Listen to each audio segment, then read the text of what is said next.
Muhammad bin Ahmad al-Mukhtar ini adalah salah satu pencetus daripada Nahdlatul Ulama. Nahdlatul Ulama waktu itu diciptakan, digagaskan oleh Habib Muhammad bin Ahmad al-Mukhtar.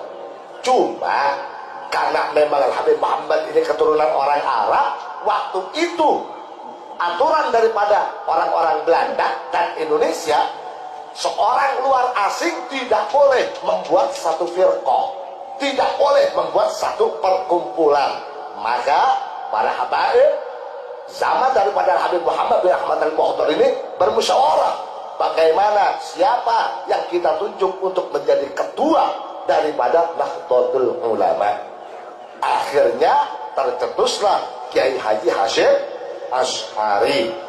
Kiai Hasyim Asy'ari ini tidak serta-merta begitu saja menerima. Begitu disuruh oleh Habib Muhammad bin Ahmad al-Mukhtar untuk menjadi ketua Nahdlatul Ulama, ditolak. Enggak mau ya Habib, tidak mau, hormat kepada habaib. Sampai 3 kali, akhirnya yang sudah sama kita tahu bahwasannya Kiai Haji Hasyim Asy'ari itulah yang pertama menjadi pimpinan Nahdlatul Ulama. Assalamualaikum warahmatullahi wabarakatuh. Sedulur sebangsa dan setanah air, jumpa lagi di channel Jagat Logiku. Semoga dalam keadaan sehat, tak kurang satu apa. Rahmah barokah salam untuk kita semua. Ini ada sebuah statement pidato dari seorang oknum habaib yang menceritakan bagaimana awal mula berdirinya Nahdlatul Ulama. Diceritakan bahwa dalam sebuah pengajian bahwa pencetus ide sebuah organisasi Nahdlatul Ulama itu adalah dari seorang habaib, kalau nggak salah bernama Habib Muhammad Al-Mudhor. Setelah beliau punya gagasan ide untuk mendirikan sebuah organisasi firqah Nahdlatul Ulama ini, dirembuklah kepada habaib-habaib siapa yang nantinya menjadi seorang pimpinan firqah tersebut. Menurut Habib tersebut, karena Habib Muhammad ini adalah keturunan Arab, pada saat itu tidak boleh seorang keturunan untuk mendirikan sebuah organisasi. Maka dirembuklah, ditunjuklah Simbah Yai Hasyim Asy'ari untuk mendirikan sebuah organisasi tersebut yang bernama Nahdlatul Ulama. Konon katanya bahwa Simbah Hasyim Asy'ari itu menolak. Nah ini atas perintah karena takdimnya Simbah Yai Asy'ari kepada Habib, menolak sampai 3 kali. Akhirnya karena disuruh sampai 3 kali, Simbah Hasyim Asy'ari mau. Konon cerita dari seorang Habib ini. Tapi menurut guru saya, seorang kiai kampung, bahwa pendiri Nahdlatul Ulama adalah Simbah Hasyim Asy'ari, tidak menyebutkan seorang habib, siapapun habibnya. Karena Simbah Hasyim Asy'ari itu mendapat restu dari Simbah Khalil Bangkalan kala itu.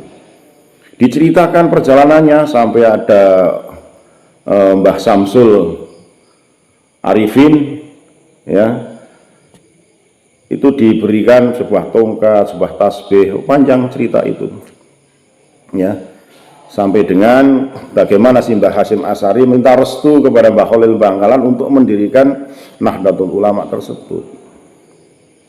Disinggung juga bahwa Habib tersebut menceritakan kala itu keturunan Arab tidak bisa mendirikan sebuah organisasi atau firqah.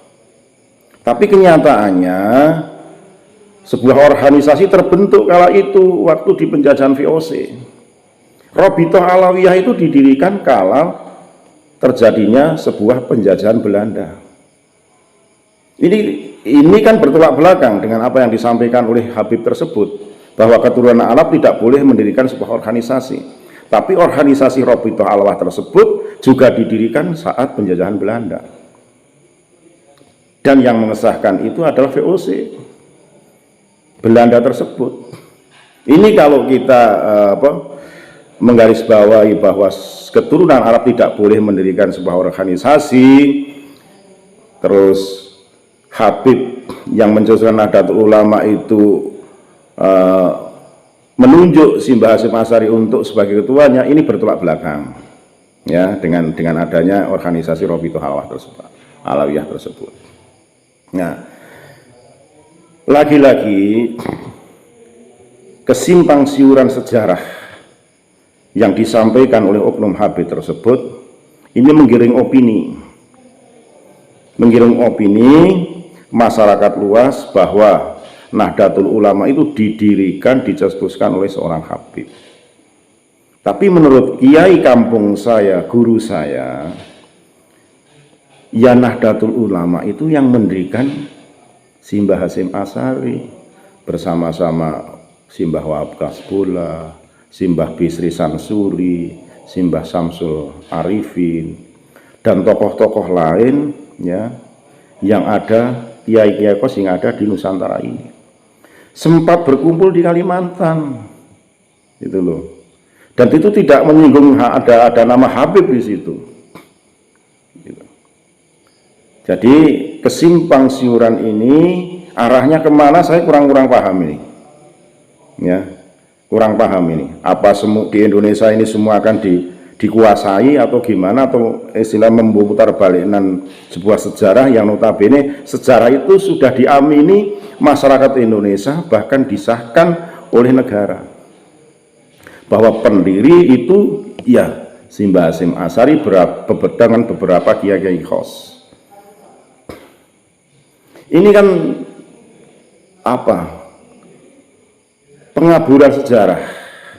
Maka hati-hati bagi masyarakat yang mendengar sejarah yang tidak sesuai dengan apa yang ada, fakta yang ada, biar nanti tidak menelan mentah-mentah apa yang menjadi statement atau pidato dari oknum, entah itu ustadz atau habib, yang menyatakan bahwa Nahdlatul Ulama itu yang pertama awal mencetuskan pendiri adalah seorang habib yang bernama Habib Muhammad Al-Mundur, kalau nggak salah seperti itu disampaikan. Alangkah disayangkan kalau masyarakat Indonesia terutama Nahdlatul Ulama itu termakan opini-opini yang justru akan menghilangkan peran Mbah Hasyim Asy'ari dengan kiai-kiai khos tentang berdirinya Nahdlatul Ulama. Termasuk kemarin ada statement dari oknum habaib yang menyatakan bahwa Mbah Hasyim adalah yang ikut menolak perjuangan melawan penjajah. Padahal resolusi jihad itu dicetuskan oleh Mbah Hasyim Asy'ari tersebut tanggal 22 Oktober yang sekarang terkenal dengan Hari Santri. Resolusi jihad itu didenggungkan perang sipil terhadap penjajah kala itu sekutu pada 10 November 1945. 3 bulan Indonesia merdeka. Perang 10 November di Surabaya itu yang mencetuskan siapa? Resolusi jihad yang mencetuskan siapa? Simbah Hasyim Asy'ari bersama kiai-kiai khos lainnya termasuk Simbah Abbas Buntet. Kita harus jeli, kita harus paham bagaimana sejarah ini harus betul-betul didasari oleh apa yang tertulis, apa yang tersurat, apa yang tersirat dan disahkan oleh negara. Dan sejarah ini diceritakan oleh kiai-kiai, guru-guru sampai dengan Simbah Hasyim Asy'ari.